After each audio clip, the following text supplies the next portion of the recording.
We are going to get to listener questions. And before we do, Scott, I wanted to rehash a comment we received from last week's segment about, we talked about Marvin Lewis's possible replacements. We don't need to go through the whole thing again, but we did get one from PMore8230 on YouTube.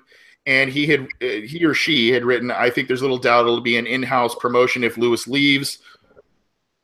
Most likely Paul Gunther, but if it's got to be in-house, I hope like crazy it's James Urban. Based on everything I've read about Urban, it seems like he quote-unquote gets it and has the right mind to be a head coach. Just any additional thoughts on Urban? We didn't really talk about him much last week. Yeah, we really haven't. I can't say I've read too much about him. I can't really say one way or the other. I know he doesn't have the outside hype that someone like Vance Joseph did, who is also a positional guy, unlike a Mike Zimmer or Gruden, who were hired, or even Hugh Jackson, who were hired from the offensive and defensive coordinator ranks. So it would be interesting to see them bring up a guy like that from the positional, because that's kind of what Bill Walsh was. He was a positional guy who they passed on, and they generally go with a guy who has head coaching experience elsewhere or is a coordinator. So, yeah, it would be an interesting hire to see them go that route, because that wouldn't really be common for what they do. But that being said, I can't say I've read too much on Urban to say one way or the other if he would be the right guy. Yeah, I think he's done a pretty admirable job with the Bengals receiving core at this point. And, again, it's kind of hard if we're talking directly, if Lewis and the Bengals struggle this next year and,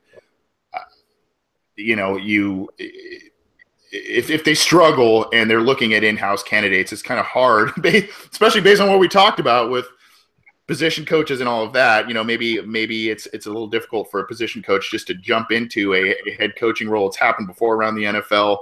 I do think there's probably some other guys that, again, based on the favoritism, whether it's Paul Alexander, whether it's Paul Gunther, some of these guys they've had for a little while longer, and they seem to trust a bit more. But Urban has done a lot of things. Obviously, A.J. Green continues to play very well. Brandon LaFell had a great year stepping in. Well, I shouldn't say great, but a solid year stepping in for Green in injury. Tyler Boyd showed some nice things, and then obviously – a lot of different things there. So, good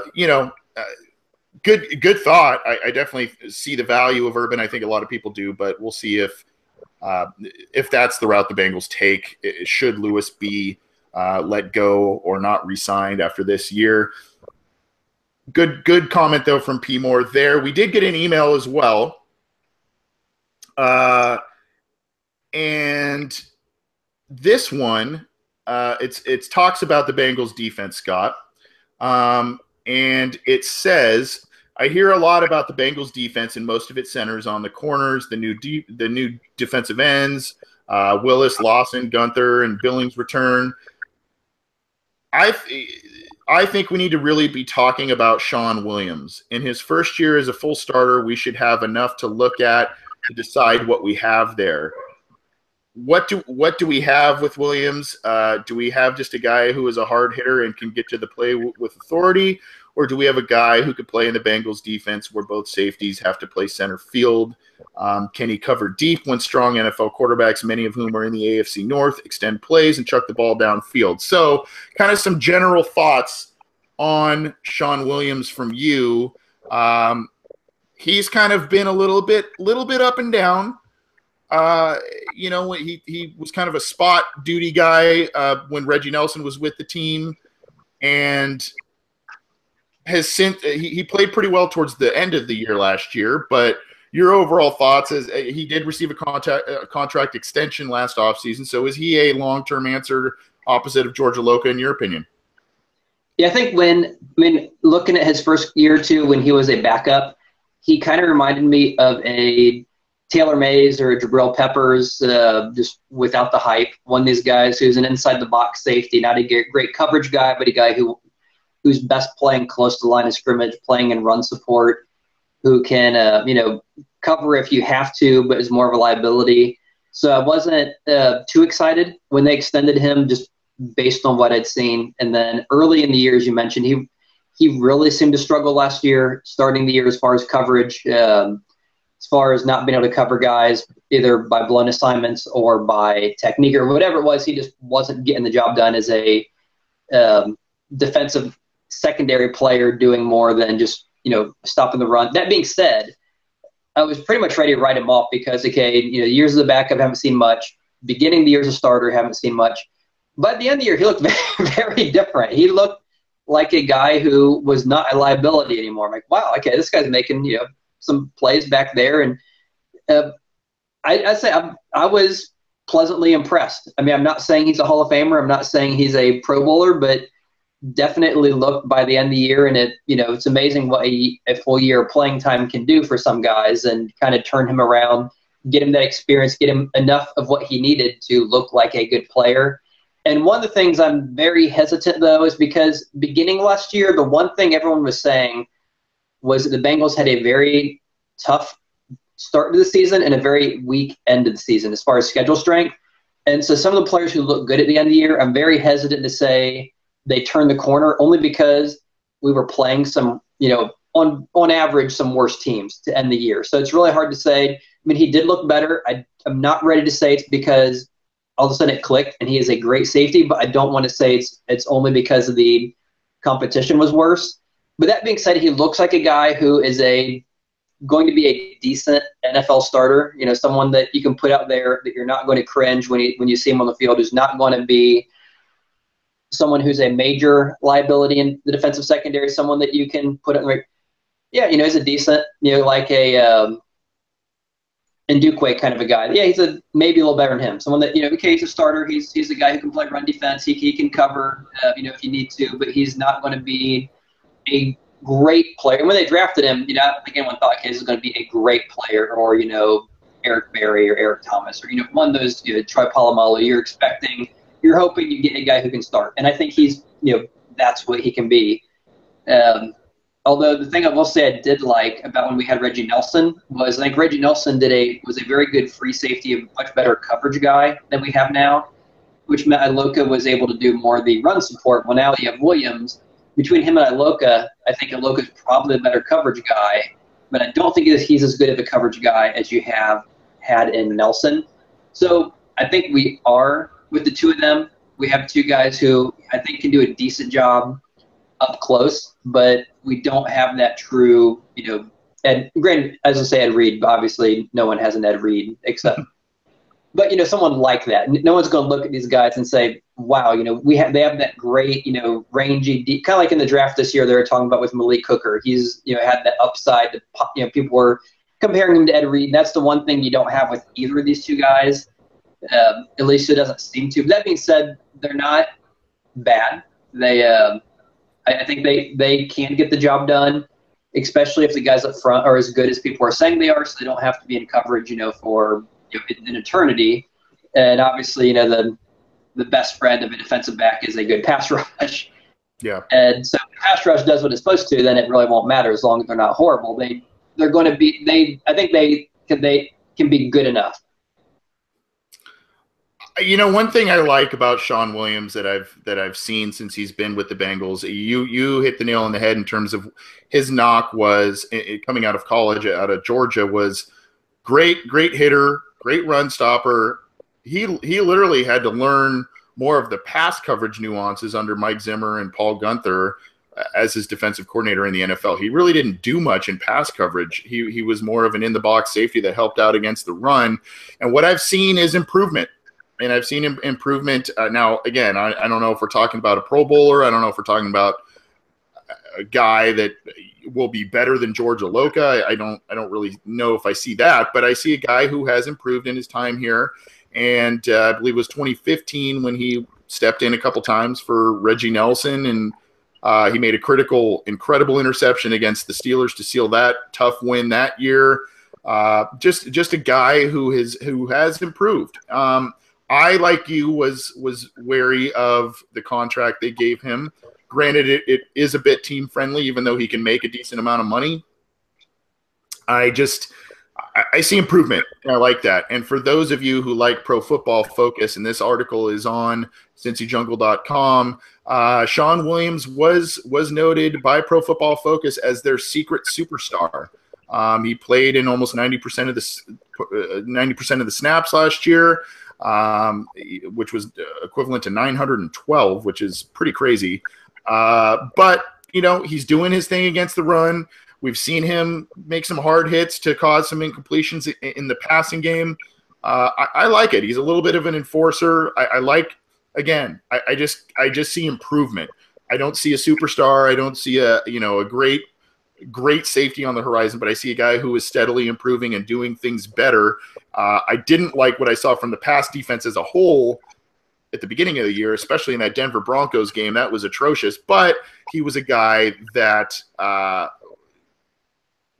like I said, towards the end of the year, improved, even though the schedule got a little weaker towards the end of the year. We've got a couple more here, Scott, before we get out of here. I believe it was Greg in the YouTube chat who said, with it, just kind of going along the lines of a crowded secondary. Crowded secondary this year, obviously, at safety and especially at cornerback. Who could be the odd man out, whether it's a surprise or not?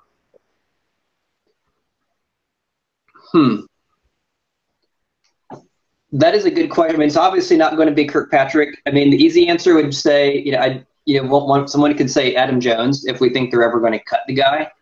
If they don't cut him, then you figure, okay, it's not going to be Kirkpatrick. I don't think they're going to cut Denard because they just signed him to the option. Actually, I'm just saying this because I'm trying to think who's even in the secondary. Not Iloka, not Williams just talked about. They seem to like Fedulum. I think when they drafted him, a lot of people were kind of hesitant to think he'd be more of a special teams guy, but at least everything they've said is that they like him as a guy who can be a backup safety. But of course, I like all these people. I don't know if it's Josh Shaw, Kavari Russell. I think all those guys, there's a lot of guys who are on the fence, but they're all pretty – as of right now, I guess I don't know. I'd have to look at the roster and try to wrap my head around who's there. If they're going to keep 8 or 9, who would be that guy? So as of right now, I'm going to pass it to you. Okay, I'm going to say, and I've said it a couple times on some Cincy Jungle mailbag posts that I do on that site. I've said it a couple times now over the past couple of months, and mine's Darren Smith. I really like the guy. I think he was a guy that I thought, and our friend Joe Goodberry, who's been on this program before, was very high on Darren Smith when the Bengals drafted him. He was a guy that probably should have gone at least a round or two higher than when the Bengals drafted him. But he hasn't shown the same, like he's been a fill-in guy a couple of times. He hasn't shown the same type of ability to make a play like a Shawn Williams had at safety. Obviously a very different player, not the same build as Shawn Williams, but still, I specifically remember being in person at that Broncos game, and Darren Smith had a couple of not great plays that day, as did basically anyone in that secondary. But you mentioned they like Clayton Fedulum. They drafted Brandon Wilson this year, who's a guy that can he played corner, he played safety, he returned kicks at Houston. That's a guy I think that could maybe push a guy like Darren Smith off of the roster. And Brandon Wilson was a guy that the Bengals made that rare move up to get. They traded up to get him because they really liked him. So I like Darren Smith. I'd like to see a way that they can keep like a lot of these guys, if not all of them. But there just might be a couple of names like that is unfortunate that they don't make the team. So that's a guy I see. Let's go with one more here, Scott. I believe it was from Evan in the chat room, Evan Hill. Does Willie Anderson or Andrew Whitworth end up making the Hall of Fame?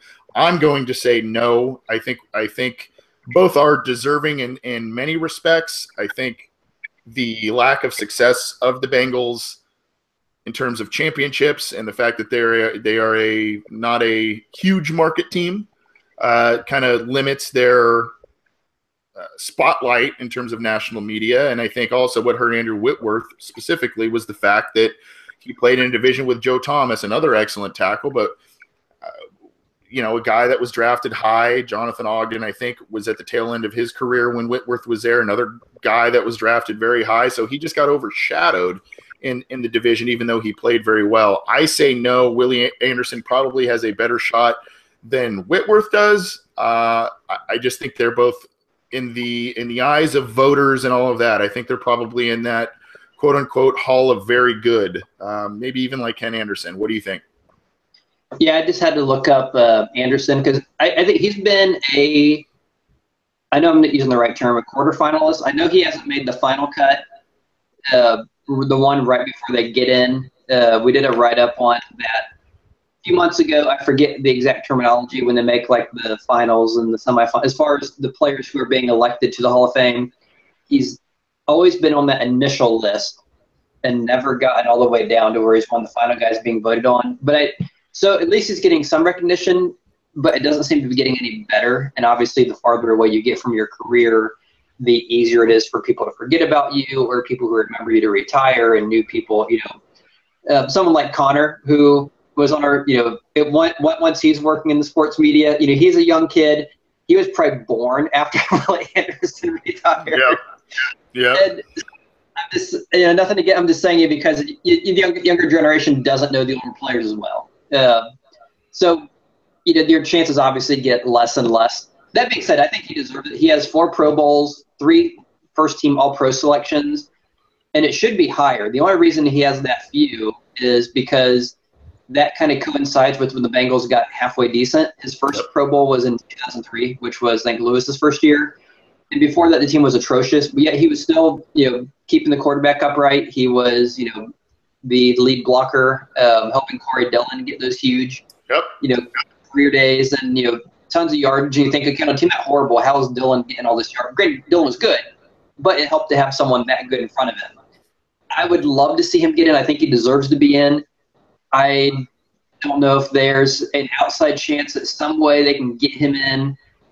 But I think he has a better chance than Whitworth, just because Whitworth was overlooked for so many years, even for Pro Bowl selections. Whitworth was always a guy who, by Pro Football Focus, and everyone's like, this is a great player, went that whole year, didn't give up a single sack, and still wasn't All-Pro.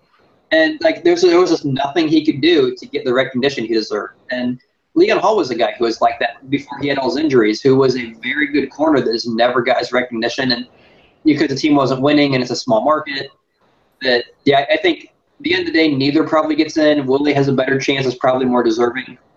But Ken Anderson's probably more deserving too. And if he can't get in, then it just makes you wonder who can get in unless you're without that Super Bowl. Yep. And Willie Anderson, to your point, Willie Anderson played, I believe he was drafted in, was it 96? Yeah, so he played his first 7 seasons on Bengals teams that were largely pretty terrible, and didn't get the recognition that he deserved. And unfortunately, for those who love Pro Football Focus and respect what they do, a lot of those metrics in terms of what was available then were not talked about during the early parts of Willie Anderson's career. Obviously, he was a major factor, not only in the games that they did win and in the first 7 years of his career as a Bengal, but obviously the big ones they won in the early part of the Marvin Lewis era. Very good player, vastly underrated. I think obviously if he played for another team that was more successful, especially early in his career, he would probably get more mention to this. And that's what irks me about the whole Pro Bowl process, the Hall of Fame voting process. Unfortunately, some of the voters and whatnot are guys that, they really follow the big names. They follow the teams that win the championships, and they don't really dig into the weeds in terms of some of these guys that are good players that maybe haven't been on high profile teams, winning teams. And I think Willie Anderson, unfortunately, was a guy that was part of that, and it falls into that. And I don't think he'll make it in the Hall of Fame. Good question though. And I think hopefully, especially as some of these voters do get younger and do look at some of these analytics like Pro Football Focus, Football Outsiders, that sort of thing, as they look at some of those analytics, that's going to help some of these guys that maybe were on poor teams, but they just continue to play very good football. Maybe that gets talked about more in the years to come in terms of voting guys into the Hall of Fame, because there are guys out there that probably deserve to be in the Hall of Fame that aren't because of just a lack of interest or a lack of knowledge of the player and the team that they played for. So Shame for those two. Probably deserving. Probably won't get in. Do you have another thought, Scott? I mean, that reminds me a lot of baseball. Because you see that a lot in baseball, the guys who win the Gold Glove Award are generally guys who had good offensive numbers. It has nothing to do with how they play on defense, but they kind of know the name. And since you have the Anaheim Angels hat on, I'll mention the LA Dodgers closer, Kenny something Jansen, recently complained that some Dodgers didn't get in because the fans didn't vote, didn't stack the ballots enough in their favor, which I think is, a very absurd thing to say. And it just kind of points out the, kind of silliness of how some of those things are selected, because it's all popularity. There was one year, years ago, Jose Canseco made the All-Star game. He was hurt and only played like one game or two games that whole season, but it was based on his name. And I think you get a lot of that with these awards. If a guy, he won it last year, we'll give it to him again. He's a decent player. And it's really hard to, before and not that Pro Football Focus is the best metric, but it's a metric. It's a step in the right direction, kind of like baseball has, but the WAR and everything else, all these additional things to try to figure out, okay, how much all these things really play in, their defense, their speed, they're getting picked off, they're getting on base, and the kind of that you see that with football. And to your point, I totally agree. If they had something like that 10, 20, 30 years ago, if you could retroactively apply that, someone like Willie Anderson clearly deserves in. Because, and some of the guys who are in, you'd kind of cringe thinking, oh my gosh, how did we let him in? But he was a big name. People knew him for whatever reason. His team was good. And he just kind of rode the coattails of that into all the awards. And so, yeah, it's a very subjective thing. It is kind of cool that the metrics are taking some of that out of the picture, which that's kind of funny when you hear someone like Marvin Lewis say, oh yeah, that's a bunch of crap. I just, we're going to kind of be old school, because obviously, if you just kind of hang on to those old ways and ignore that modern technology, yeah, I'm just going to march into the, battle in a, like Civil War, straight lines with musket balls. We'll go charge up against those guys with machine guns. We'll be fine. We don't need that modern junk. And I also think too that the criteria that voters would use for Hall of Fame voting would be, it's especially when, obviously Pro Bowls, you look at a guy, he had 10 Pro Bowls in 12 years. And, in the 80s and 90s, that usually meant quite a bit.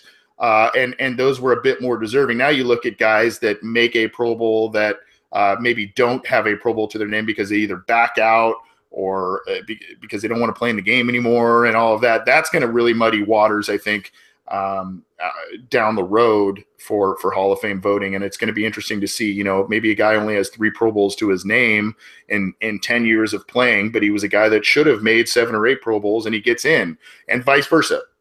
So I think that's going to be interesting, because players are now kind of standing up for themselves in terms of the league's all-star game and not playing. And, there's the fifth alternate is a guy who starts sometimes for Pro Bowl teams.